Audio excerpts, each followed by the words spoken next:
Assalamu alaykum. Televizor oldida o'ltirgan barliq Sharq Turkistonlik qarindoshlar.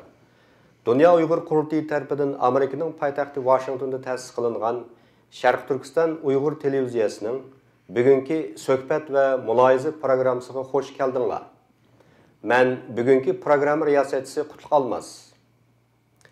Oldi bilan Janobi Allohdan hammanglarga amonlik, baxt, saodat va xotirjamlik tilayman. Hürmetlik televizor ko'rguvchilar, Uyg'ur xalqining munavvar farzandi ham mashhur milliy ustozimiz Abdurim O'tkir hozirgi zamon Uyg'ur tarixidagi dangliq shoir, adib, tarixshunos ham tilshunos bo'lib, 1923-yili Qo'molda tug'ilgan. Uning adabiy ijodiyati 40-yillarda yozgan Tarim bo'ylari, Yurak mo'nglari qatorliq she'rlari bilan boshlangan. Bo'libmi uning 80 va 90-yillarda yozgan Iz, O'yg'ongan zimin romanlari Uyg'ur hozirgi zamon adabiyot tarixida alohida o'ringa ega. Biz sizlarni marhum milliy ustozimiz haqida texmo atrofli ma'lumotlar bilan ta'minlash uchun muavin oliy muharrir Abdukim Baq apandimni stansimizga taklif qilib suhbat elib bordik.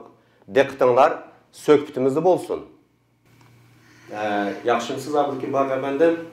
Men oldi bilan stansimizga vakolatdan sizning qimmatli vaqtingizni chiqarib ziyoratimizni qabul qilganingizga ko'p tashakkur aytaman. Hurmatli televizor ko'ruvchilar, mana bu yoqqa aziz mehmonimiz Abdukim Baq apandim bo'ldi. Men oldi bilan Abdukim Baq apandimni qisqacha tanishtirib o'taman. Abdukim apandim 1951-yili Urumchida tug'ilgan. O'rta boshlang'ich oliy maktabdan Urumchi tamomlab bo'lgandan keyin 77-yildan 83-yilgacha Urumchi tajriba o'rta maktabida o'qituvchilik qilgan. 83-yili Urumchi kashf gazeti qurilgan vaqtda shu kashf gazetining qurg'uvchilarining asosiy qurg'uvchilari 83-yildan 86-yilgacha shu Urumchi kashf gazetininki adabiy betiga mas'ul bo'lib ishlagan. 86-yili Urumchi shaharlik adabiyot san'atchilar birlashmasiga yo'tkilib, shuning qarmog'idagi Tangritog' jurnalininki bosh muharriri bo'lgan. 92-yilga kelganda Abdukim apandim mushu Xitoy kommunistlarininki tangsizlik siyosatiga chidamay, oilasini ilib 92-yilda Turkiyaga kelib o'rnashgan. Shu Turkiyaga kelib o'rnashgandan keyin o'zining vatandagi she'ri, adabiy talantini joriy qildirib, yanada o'tkir qalam bilan nodir asarlarni yozib, inqilobimizninki oldingi sepib turib, toki hozirgacha keldi. 92-yil Turkiyaga chiqqandan keyin Abdukim apandim yana tahrirlik xizmatini boshlab, shu vaqtdagi Turkiyaning Istanbul shahrida chiqadigan Sharq Turkiston ovozi gazetininki bosh muharrirlik vazifasini o'tab keldi. Ammo hozirgacha o'sha tahrirlik xizmati bilan shug'ullanib kelyapti. Bu Abdukim Baq apandimning yuqori tarjimalaridan biz Abdukim Baq apandimning bir mashhur vatandagi vaqtimizda bir mashhur shoir, adib, jurnalist, shunday bir kasblarga ega bir talantli bo'libmi uningki vatandagi vaqtida shu bolalar adabiyoti sohasidagi talanti alohida ko'rilgan bo'lib, ayni vaqtdagi vatanimizdagi vatanimiz Sharq Turkistondagi bolalar adabiyoti sohasida ijodiyatdan shug'ullangan sanoqli dangliq yozuvchilarimizning biri. Bu mana qisqa tarjimani Abdukim apandimninki. Endi Abdukim apandim sizdan so'raydigan birinchi savolim, o'zingizga ma'lum, shu Uyg'ur hozirgi zamon adabiyot tarixida bu shu Abdurim O'tkir, Hoji Yaqub, o'sha Turg'un Almas vakilligi shu yozuvchilarni o'z ichiga olgan Uyg'ur xalqining hozirgi zamon adabiyot tarixi bu 80-yillarda Uyg'ur xalqining o'zining kimligini bilish, o'z yiltizini bilish, kelgusi istiqboliga bo'lgan umidvorlikni bir tiklashdan iborat. Mushundaq bir ruhni turg'izishda nihoyat muhim rol o'ynagan. Ya'ni buni biz konkretni qilib aytganda, mushu davrda bizning yuqorida nomini qaytib o'tib ketgan dangliq shoir yozuvchilarimiz, tarixchilarimiz mushu davrning bir xil nisbiy tinchlik davrligini bilganligi uchun mushu 80-yildan 90-yil bo'lgan mush arliqda, 10 yillik arliqda mush vaqtni cheng tutib, müşmeyli şiiriyet olsun, prozu olsun, ilmi, tarihi, medeni, müşü tarih, cəhət əsərlər olsun, nəhayət münəvvər əsərlərini icad qılıb, Uyğur xalqının bir xil uyğunuşida silkiniş hasıl qılgan. Endi siz müşü Uyğur hazırki zaman ədəbiyyatının ki, Uyğurlarının ki, uyğunuşda oynayan rol haqqında keng televizor ko'rgishlarga bir ma'lumot berib atgan bo'lsangiz. Rahmat. Rahmat sizga. Hakikaten 80'li yıllar şekillengen nispi erkinlik devri Uygur medeniyetinin uyg'unishida nəhayət yaxşı bir imkan şəraitlərini yaratıb verdi. Uygur edebiyatı Uygur halkının milli uyg'unishida fevkalade zor rol oynadı. Bu devirle türmeden çıkan Abdurrahim Ötkör, Turgun Almaz, Hacı Yakup'taki peşqadam ediplerimiz derhal qoluk kalem elib izliqçılığını ve tədqiqatını başlayıb etdi. O'ttir yosh ve yaş yazgıçılar, şairlar bes bilen qoluk kalem elib şikayet edebiyatından başlangan milli uyg'unish edebiyatı qadam koydu. Devirning bizga bergan imkonlarining ichida eng yaxshi bir sharoit gazet, jurnal, tadqiqot o'rinlari birdek milli uyg'unish sifatida asarlarni e'lon qilishga boshladi. Nurg'ulg'an adabiy jurnallar asli keldi ve yeniden kuruldu. Bu devirdeki Uygur şeriati milli uyg'unish, milli hürlük, erkinlik temisidagi eserleri bilen xalqni uyg'otdi, yoshlarga ilhom berdi. Peşqadam yazgıçılarımız ve o'rta yosh yazgıçılarımız hikoya, romanları bilen devirge besib kirdi. Uygur hazırki zaman edebiyatida hakikaten kishini xo'shallantiradigan bir canlılık vaziyat meydan keldi. Esep özsek şu devirlerde bir muncha isil romanlar, hikoyalar meydana keldi. Xalqimiz ana shu asarlardan badiiy zavq oldi. İdeaviy tuyg'udan kuch, quvvat his qildi. Mushuning bilan bir butun Uyg'ur xalqining madaniyat tarixida ajoyib yaxshi bir gulnish meydon keldi. Bu asarlar ichida eskilib o'tsak, tarixiy romanlar bakmo muhim rol o'ynadi. Uyg'urlarning qadim zaman tarixidan tortib, toki yaqin zaman tarixigacha bo'lgan bir butun tarixiy sezgurashlari, fojialari hammasi bu tarixiy romanlarda bakmo yaxshi yoritib berildi. Masalan, Turgun Almasning G'onlar ve Uyg'urlar nomli kitoblari, Ötkür Efendining Ez, Uyg'ongan Zimin romanları şu devirdeki tipik eserler. Bu eserlerde Uyg'urlarning tarixiy medeniyeti, tarixiy kechirmishlari içib berildi. Xalqni hurlikka, ozodlikka, erkinlikka yetaklaydigan tüp ideya her daim baş tiyim bo'lib berdi. Mana shunday jonlanish Uygur hazırki zaman edebiyat tarixida hiç ko'rilmagan yeni bir sahifani açtı. Siz ama bayanınız nəhayət yaxşı oldu. Nima uchun deganda, çünkü siz mi şu vaqtda bir muşu yuqorida qayd qilingan, ism qayd qilingan peshqadam shoir, yozuvchilarimiz, tarixshunoslarimiz bilan bir safda turgan yosh yetilayotgan bir shoir, yozuvchi edingiz. Çünkü men şu vaqtda o'rta maktab, oliy maktabda, o'rta maktab sizning darsingizni olgan, keyin jamiyatda gazet jurnallarda e'lon qilingan she'rlaringizni, o'pma shu balalar adabiyatiga doir asarlaringiz shu jamiyatga oid yaxshi ta'sir qo'zg'agan bizning shu keyingi avlodlarni tarbiyalashdi. Endi shu nuqtadan olgandimi, endi sizningki shu davrdagi adabiyotning umumiy ahvolini bilishingiz haqiqatan etraflı, mükemmel değişik buldu. Çünkü siz şu peşqadam yazılmış şairlerimizden bir sept tutup, şiiriyet ulandı, hikayecilik ulandı, müsaade sizin ait köp ecel sondurgan bunu yaxshi bilaman. Hem sizin şu yuqori bergan bayanlarınız köp rahmat. Yani şu bayanlarning davomı süpütüde hem de biz to'xtalgan bu ketin programımızda. Milli ustozimiz, meşhur şair, edibimiz, tarixshunosimiz Abdurrahim Ötkör ijodiyatininki mushu davrdagi tükki alayligi nimeti. Yani konkret qilib aytganda biz asosan 80-yildan 90-yil bo'lgan 10 yil nisbiy gulinish davrini bayon qilyapmiz. Mushu davrdagi Abdurrahim Ötkörninki mayli she'riyat bo'landi, mayli prozchilik, mayli tarix, mayli boshqa madaniy izlenişçiyatki, muş eserlerden emmisideki bir izchil ideyaviy aloyligi nima edi? Le Tolstoy yazgıcının vicdanı onun yazgan kitabıda degan edi. Biz ustozimiz Abdurim O'tkir efendinin bir bütün ijodiyati ve hayotiga nazar solgan bolsak, onun xalq oldida vijdoniy burchini qanday ado qilganligini yaxshi ko'rib olamiz. Abdurim Tilashov O'tkir degan bu ismda Tilashov familiyasi ajoyib qiziqarli bir voqea bilan eslandi. O'tkir aka Urumchidagi qizlar o'rta maktabida o'qituvchilik qilayotgan davri Shingsay tarafidan qo'lga ilinish xabari keldi. Bu vaqtda maktabning müdiri qanday qilganda bu Abdurim O'tkirni qo'g'dab qolg'ili bo'ladi degan nuqtadan o'ylanib kelib, axir uningga dadisi Osman Hoji Amansha qo'lga ilinib ketganligi uchun buni, ya'ni Abdurim O'tkir bu beqib olgan bolasi edi. Buning dadisining ismi Tilashov deb ismini qo'yib, uni bir qatimli xavfdan saqlab qo'ygan. Shundan buyon Tilashov degan familiyani qo'llanib kelyapti. Yana Abdurim aka Le Mutallib bilan birlashib Chinmodan dramasini yozgan vaqtida bular nihoyat yaqin qo'yiq munosabatda bo'lgan. Mutallib Abdurim O'tkir akaga O'tkir taxallusini taklif qildi. Abdurim O'tkir aka Lutfullo Mutallibga qaynam taxallusini taklif qildi. Shuning bilan shu zamondan tortib Abdurim aka O'tkir taxallusi bilan asar yozib keldi.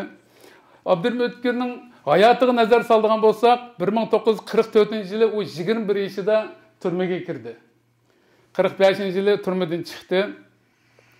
Shu davr uning hayotida eng cho'ng burilish edi. Uyg'unish davrida Xitoy istibdodlarining zindonda yetib, zulmni o'z beshini kechirdi. Bu uning keyingi davrdagi adabiy ijodiyatlarida haqiqatan cho'ng rol o'ynadi. Abdurim O'tkir akaning bir bütün ijodiy asarlariga nazar solsak, oldi bilan 46-yili uning Yurak Mo'nglari nomli she'rlar to'plami nashrdan chiqdi. Bu vaqt Abdurim aka 22 yoshda edi. 1948-yili Tangirtaq nashriyat tarafidan uning Tarim Bo'ylari nomli she'rlar to'plami nashrdan chiqdi. Bu vaqt Abdurim aka 25 yoshda edi. Demak, 25 yoshlik bir yigit hayotida ana shu istibdodlik davrda qaramay ikki dona she'rlar to'plamini yozdi. Nazar soldigan bo'lsak, O'tkir akaning bu she'rlarida mavzularida ma'lum bo'lib turdi. Haqiqatan Uyg'ur xalqining yurak mo'nglari aks ettirilgan. Tarim ajdodlarining, Tarim xalqining, Tarimda yashagan Uyg'ur xalqining azob oqibatlik hayoti, erkinlikka, hurlikka bo'lgan tashnaligi, istibdod zolim hukumatga bo'lgan g'azab, nafrati, o'chmanligi aniq ifodalangan. 1980-yili O'tkir akaning Qashqar kechasi dostoni nashrdan chiqdi. 1985-yili Umr manzillari she'rlar to'plami nashrdan chiqdi. Abdurim O'tkir akaning butun she'riyat ijodiyatlarida misolga olsak, Ulug' ona haqida cho'chak, Men oq bayroq emas, Iz naqshisi, Chingmodan hikoyasi qatorliq asarlari ayni davrdagi Uyg'ur yoshlarining ozodlikka bo'lgan talpinishini aks ettirdi. Abdurim O'tkir akaning keyingi yillarda yozgan, ya'ni 1985-yilda nashr qilingan Iz romani, 90-94-yilga qadar nashr qilingan ikki qismliq O'yg'ongan Zimin romani, undan boshqa yana Turkiy tillar divoni, Qutatqu bilik, Uyg'ur adabiyoti, til, adabiyot tarixi 12 maqomga oid bir qator tadqiqot asarlari Uyg'ur xalqining ichida cho'nqur o'rin oldi. Abdurim O'tkir aka bo'libmi keyingi tarixiy romanlarida Uyg'urlarning yaqin zaman tarixini haqiqatan chinlik bilan xalqning irodasiga vakillik qilgan holda aks ettirib, bu tarixiy romanlar qo'ldan qo'lga o'tib, xalqimizning mayakidek yoshlarga yo'l ko'rsatadigan ajoyib yaxshi bir namuna bo'lib qoldi. Demak, Abdukim efendim sizningki yuqorqi Abdurim O'tkir adabiy ijodiyatning mush davrdagi davralayiligi haqidagi bayoningizga qaraganda, garchi Abdur mush davrda, ya'ni 80-yillarda ijodiyat qilib qolgan bo'lsa-mu, lekin u o'ziningki ilgariki davrki ijodiyatlarning ideyasini chaqnamagan degan ma'no chiqdi. Demak, bu o'xshamagan davrdimi, ya'ni bir xil izchillik bor, ya'ni buning butkul asarlarda Abdurniki. Uyg'urlarningki zodimush Xitoylar tarafidan mustamlika qolgan bir haqiqat yo'rtib berilgan degan ma'no chiqdi. Nihoyat yaxshi ma'lumotingizga, bergan ma'lumotingiz ko'p rahmat. Endi o'zingizga ma'lum, mushu Abdurim O'tkirning 80-yillardagi ijodiyati ichida eng ig'ir salmoqni, ya'ni muhim salmoqni egallagan asarlar qaysi deganda iz romani. Endi uning mazmuni ulangan, o'yg'angan romanlari shu vakillik ega mushtarafda. Endi sizningki avtorning mush 3 parcha yirik romani haqidagi tushanchangiz yoki bo'lmasa mush haqdagi bir keng televizor ko'rgishlarga berilgan bir atrofli ma'lumotni mush haqda bir bergan bo'lsin. Ya'ni konkret aytganda mush 3 romani avtorning 80-yillardagi ijodiyatninki javriya deyishga bo'ladi. Mush romani Uyg'urlarninki biz yuqorida deb o'tgan mush bir xil milliy milliy ruhning shakllanishina oid muhim silkinish hosil qilgan asarlarning biri. Shu mush 3 roman haqida nuqtaliq bir ma'lumot berib bergan bo'lsangiz. Bu bir ahamiyatli savol bo'ldi. Rahmat. Chingiz Aytmatov bunda degan: "Men asrdan alg'an bir kunni yezish uchun butun kuchimni, fikrimni va hissiyotimni sarf qildim. Bu roman qalbimning ichilishi bo'lib hisoblanadi." Tarixiy romanlar badiiy asar bo'lish bilan qolmay, shu davrning haqiqiy tarixidir. U romanchilik nuqtasidan san'atning jonliq bir kartinasi bo'lsa, tarixshunoslik nuqtasini aytganda tarixiy chinlikni asos qilgan va chiqish nuqtasi qilgan jonliq paketdir. Biz O'tkir akaning iz romani yezish davridagi davr sharoitini va kechirmishini eslaydigan bo'lsa, mana bu nuqta aniq ko'rinib turdi. O'tkir aka 66-yildan 76-yilgacha ajoyib ig'ir riyozat chekdi. Eslashimizcha shu davrda Abdurim O'tkir aka dastlab Ulanbayda Farhod Jalolulloh bilan birlikda tosh cho'qidi. Keyin G'ofur Umar boshchiligidagi binokorlik qurilish shirkatida madika bo'lib ishladi va men tajriba o'tir maktabda o'qituvchilik qilayotgan mezgilda bo'lsa, tajriba o'tir maktabning xo'jalik bo'limining tarkibida jo'zi o'rindiqlarni remont qiladigan yog'ochchi bo'lib ishladi. Bu ig'ir hayot davri Abdurim O'tkir akaning eng cho'nqur tafakkur qilgan, zo'm tortayotgan xalqning oqlarini eng cho'nqur tushungan bir davrlar bo'ldi. Shundaqla iz romanini yezish uchun qalbiga cho'nqur izlarni solgan bir davr bo'ldi deb o'ylayman. Chunki Abdurim O'tkir aka iz roman yezish haqida Anvar Abdurim bilan o'tkazgan suhbatida bunda bir narsani xotirlaydi. 36-yili Abdurim O'tkir aka Shturpandan Urumchi keladi o'qish uchun. Dal bu davr Abdukerim Abbosovning o'qishga kelgan vaqti. Bular birlikda Xo'ja Niyoz hojim gapingizni bilyaptim, xafa bo'lmang efendim. Mushada men mush bir narsa aydınlaştırmoqchi. Demak, 36-yil o'qishga kelganda Abdurim O'tkir mushu yine shu vaqt Abdukerim Abbos birga keldi dedingiz. Men buni ba'zi tarix asarlarida ko'rdim. Demak, ikki savodashmi? Shundoq, ikkisi birga o'qib ekan. Bu o'qiganda bular sobiq Shinjang institutidimi yoki shuning tarmog'iga Xanzo o'tirmoqdimi? Dastlab gimnaziyaga kirib, yani to'liq o'tir saviyasida gimnaziyada birga o'qigan. Gimnaziyani bitkazgandan keyin pedagogika institutida o'qigan.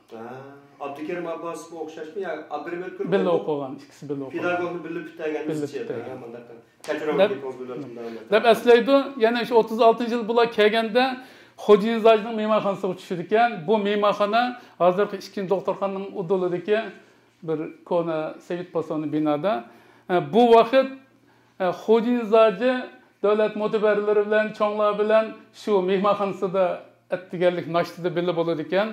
Shu munosabat bilan O'tkir akami ko'p qatim Xo'ja Nizoji bilan suhbat bo'lgan. Bir qatim shunday so'zni anglagan ekan, Xo'ja Nizoji, "Men Hoji Temur xalifaning qabrisiga bir gumbaz yasamoqchi edim. Shu murod maqsadim amalga oshmayotdi" deb nojiq zarlangan ekan. Abdukerim Abbosov shu vaqtida xotirjam bo'ling, biz yasaymiz, siz yasayamisiz degan ekan. Darvaqa qismat Xo'ja Nizojiga nasib qilmabdi, Abdukerim Abbosovga nasib qilmabdi. Endi bu gumbazni men yassam bo'g'idek deb qalbimga cho'nqur bir cho'g' tushgan. Bu gumbazni loy toshdan emas, qalamni qo'limga olib, qinim bilan yozib, mana bu gumbazni men qatirib chiqdim. Ya'ni iz romani 1911-yili Temur xalifa boshchiligidagi Uyg'ur xalqining ozodlik ko'rishini aks ettirgan bir tarixiy roman.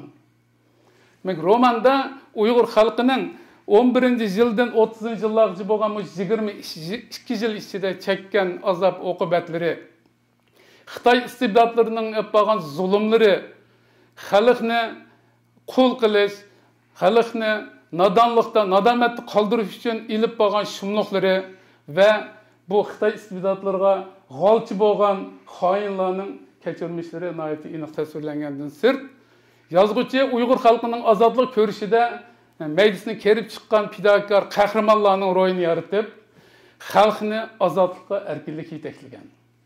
Romanning texmi cho'ng ahamiyatli yeri shu bo'ldiki, bu roman nashr qilingandan keyin Uyg'ur xalqi orasida, Uyg'ur yoshlari orasida, oliy maktab o'quvchilari orasida ajoyib bir uyg'unish vaziyatini maydonga keltirdi. Misolga olsam, asar e'lon qilinib, dastlabki oylarda ittik bozorda setilayotgan mezgil Qumulda bir yezi xalqi 150 dan ortiq odam bir daraxtning tubiga kelib yig'ilib, Shamning yo'riqida 4 kecha kunduz bu romanni anglab, birsiga o'qitib, anglab o'qigan. Demak, mo'shundoq bir cho'ng dag'dug'i paydo qildi. Keyingi Uyg'ur yoshlarining, o'quvchilarining namoyishlari, qayta bir qancha joylarda yuz bergan ozodlik kurashlari hammasi bu kitobdan ajoyib cho'ng ilhom olgan edi.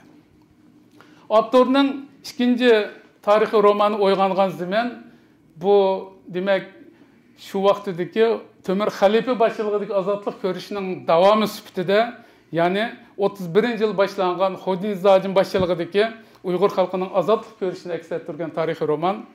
Avtor bu romanni yozib, eng oxirida bir abza so'z qoldirgan aslaylik. Men dastlab planlaganimda bu romanni, ya'ni o'yg'ongan zamanni 3 qism yozmoqchi edim. 3-qismida 1944-yili G'uljida boshlangan Sharqi Turkiston ozodlik ko'rishining tarixiy jarayonlarini bayon qilmoqchi edim. Afsuski, sharoit bunga yor bermadi deb izoh berib qo'ygan. Demak, avtor 1911-yildan tortib toki 1949-yili Xitoy kommunistlar istilosigacha bo'lgan bu tarixiy davrning hammini yo'ritib berishga tirishgan. Bu tarixiy romanlar Uyg'ur xalqining qalbiga ozodlik uchun intilish tamg'isini bosdi, erkinlik uchun kurash qilish irodasini tug'dirdi. Bergen ma'lumotingizga ilmiy, atrofli bo'ldi. Endi men bu shu romanni shaxsan o'yg'ongan zaman to'liq ko'rgan. Endi abiyam siz degandek shu G'o'lji Jumuriyatining bu 3-tomni yozmoqchi bo'lgan, lekin salomatligim yor bermay yozarmidi deb oxirlashtirdi. Lekin uningda yaxshi yeri endi mening es qilganimda bu o'yg'ongan zaman avtor mush Uyg'urlarningki ozodlik inqilobida bu tashqi kuchlarning yomon salbiy rol o'ynaganligini aks ettirgan. Endi ko'p rahmat Abdukim efendim. Men oxirgi bir tema sizningki bir javob berdigan. Endi yuqorida biz Abdurim O'tkir va uning ijodiy haqida nihoyat qisqacha bir bayonlar berib qoldik. Siz nihoyat yaxshi bayonlarni berdingiz keng televizor ko'ruvchilarga. Endi mushuninki mushu xulosa sifatida Abdurim O'tkir o'zininki mushu millat uchun abiyam siz degandek qo'liga qalam ilib, nihoyat yaxshi unumli, nihoyat atrofli xizmat qilgan mashhur yozuvchilarimiz, ham milliy ustozimiz bo'lish sifatida mana madrasaning o'z millatiga yaxshi xizmat qildi. Endi mushuningda Abdurim O'tkirninki, mushu Uyg'ur millatiga, o'zining millatiga xizmat qilgan mushu natijalari zodi Uyg'ur millatida mushu yozuvchiga, ya'ni Abdurim O'tkirga bo'lgan qandaq muhabbat yoki bo'lmasa avtorninki Uyg'urlarning qalbida qandaq bir isil o'lmas bir obrazni yaratganligi hammamizga ma'lum. Endi mushu haqda siz bir yani ma'lumot berib batgan bo'lsangiz, ya'ni konkret aytganda mush Uyg'urlarning qalbida avtorninki obraz masalasida, obraz masalasi. Xalqimizning qalbidan cho'nqur o'rnagan o'rmaslik ustoz yozuvchimiz Abdurim O'tkir aka shu keyingi hayotida mayli siyosiy jihatdan, ijtimoiy jihatdan o'zining yuksak obro'yini tikladi, o'rnini tikladi. U tadqiqotchi bo'lish sifati bilan nurg'un ilmiy maqolalarni yozdi, tadqiqot o'rinlarini tashkilladi. Shundaqla ayni vaqtdagi Tömür Davamet hükümetinin maslahatchilik rolini o'ynab, xalqqa foydali, millatga foydali nurg'un maslahatlarni bergan bo'ldi. Yozuvchimiz yana shu davrlarda Amerikaga chiqib bir doklad berish fursatiga muyassar bo'ldi. Avtor hergiz ardım taldım demedi.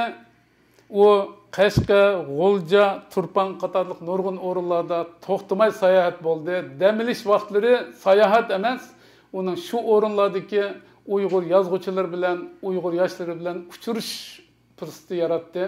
U yerlarda dokladlarni berdi, xalqni uyg'otadigan, milliy madaniyatimizni yuksaltiradigan ajoyib bebaho qimmatlik dokladlarni o'ttirib qo'ydi.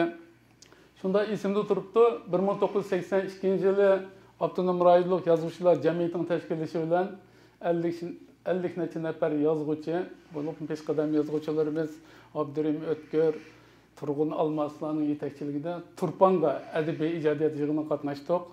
Shu mezgilda Abdurim O'tkir aka Turpandagi viloyatlik hukumat mas'ullari bilan so'zlashib, ziyolilar bilan maslahatlashib, Abduxoliq Uyg'urning qabrisini qayta turg'izish, uning haykalini yasash haqida taklif fikrini o'tirib qo'ydi.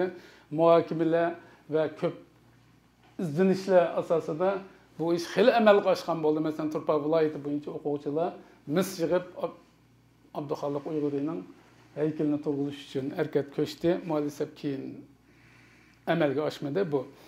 Yana Abdurim O'tkir aka 1994-yili Urumchida Abdurim O'tkir ijodiyat yig'inida o'zining bir butun ijodiyat tajribasini so'zlab o'tdi. Butun yozuvchilar uning tajribalarini o'rgandi. Yozuvchi bu yerda yana mardonalik bilan Uyg'ur madaniyatini yuksaltirish, Uyg'ur adabiyotini jonlantirish, Uyg'ur xalqining qalbidagi so'zni so'zlash haqida ko'p tarbiyalarni berib, ahamiyatlik bir faoliyatni ilib bordi. Afsus 1995-yili 10-oyning 5-kuni bu peshqadam yozuvchimiz, talantli ustozimiz bu olam bilan biz bilan xo'shlashdi. Ustozimizning meyitini uzatish murosimi No'g'aymeshitda o'tkazildi. Shu kunki haybat, shu kunki jo'shqinlik kayfiyat, odamning ko'pligi, odam dengiziga aylangan bu dafn murosimi hikmatni cho'chitdi. Kishilar merhum ustozimizning tavutini qo'lida emas, olqinida egiz ko'tarib, bir qancha kilometr yo'lni besib mangdi. Yo'l bo'yi kishilar uni asildi, uni xotirildi, yig'zor qildi va duo takbirlarni o'qidi. O'tkir akaning o'limi uning hayotiga berilgan haqiqiy baho bo'ldi. Hamma kishilar dedi, O'tkir akaning to'yi bo'ldi dedi. Nimishqa minglagan, o'nminglagan xalq toki No'g'aymeshitdan tortib şehitlik kichik bo'lgan orliq qancha kilometr yo'lni qatnashni to'xtatib, liq-milliq xuddi dengiz to'lqinlaridek to'lqinlab turib, haybatli takbir ovozi bilan uzatdi. Bu hurmat hech kimga nasib bo'lmaydigan hurmat edi. Bu hurmat Uyg'ur xalqining o'z ustoziga ko'rsatgan hurmati. Ya'ni uni ulug'laydiganligini, uni qadrlaydiganligini, o'zini so'ygan, xalqini so'ygan ustozini menga unutmaydiganligini aks ettirib bergan edi. Ölümeden keyin avtorning, ya'ni ölümeden keyin ustozimiz O'tkir akaning nazari o'tkazildi, dafn qilish murosimlari o'tkazildi. Shu vaqtdagi ma'lumotlardan qaraganda 100 parchadan ortiq ta'ziya telegramması keldi. 80 parchadan ortiq marsiyalar yozildi. 20 parchadan ortiq aslima nasrlar yozildi. Xalq o'zining qayg'usini va madiyasini yozib, o'zining ko'nglidagi hurmatini izhor qildi. Mana bu matam murosimi Uyg'ur xalqining ulug' ustozligiga ko'rsatgan o'z qalbidagi obrazining namoyandasi edi.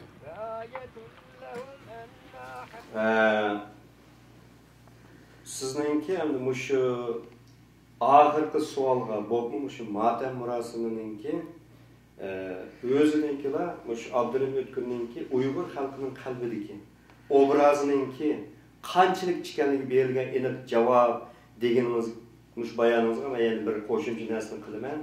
Chunki shu 95-yili oktyabrda 10-oyda men shu vaqtida ko'nglimga keldi bilmayman. Shu namozga bordik, shu siz degan No'g'aymeshitga. 2:30da namoz tugadi. Tugab men soatimni qarab oldim, qanchada mangduq deb. Siz degandek xalqlar mo'risida emas, uning tavhidi. qo'lida qo'llab ko'taramışlar mağını. Meni 2,5 mang'anida naq 2 soatda mazalda yetib qoldi. Haqiqatan nabiyam siz degandek Abdulib O'tkirning bu matam murosimi yerlik qo'yilish jarayoni mushu peshqadam milliy ustozimizning o'z millati Uyg'urlarning qalbidagi obrazning qanchalikligini haqiqatan isbotlab berdi. Hurmatli Abdukim apandim, yuqorida siz Abdulib O'tkir va uning asarlari haqida nihoyat yaxshi ma'lumot berdingiz. Ko'p rahmat. Ma'lumotingiz ilmiy, nihoyat mukammal bo'ldi. Hamda sizningki marhumning ro'yiga qarta bir deydigan ko'ngil so'zingiz bormi? Rahmat. Duo va yuksak hurmat hissiyotim bilan shunday degim keladi. Xotir jamiyating, ey ulug' ustoz, sizning iz she'ringizni ko'rsatgan shu izni bo'ylab bugun biz Rabia Qodir boshchiligida Uyg'ur xalqining erkinligi, hurriyati va ozodligi uchun yo'lingizni davom qilyapmiz. Hurmatli televizor ko'rgichlar, bugungi programmamiz mushada tamomlandi. Xayr xo'sh. Kelar qatimliq programmamizni ko'rishgacha omon bo'linglar.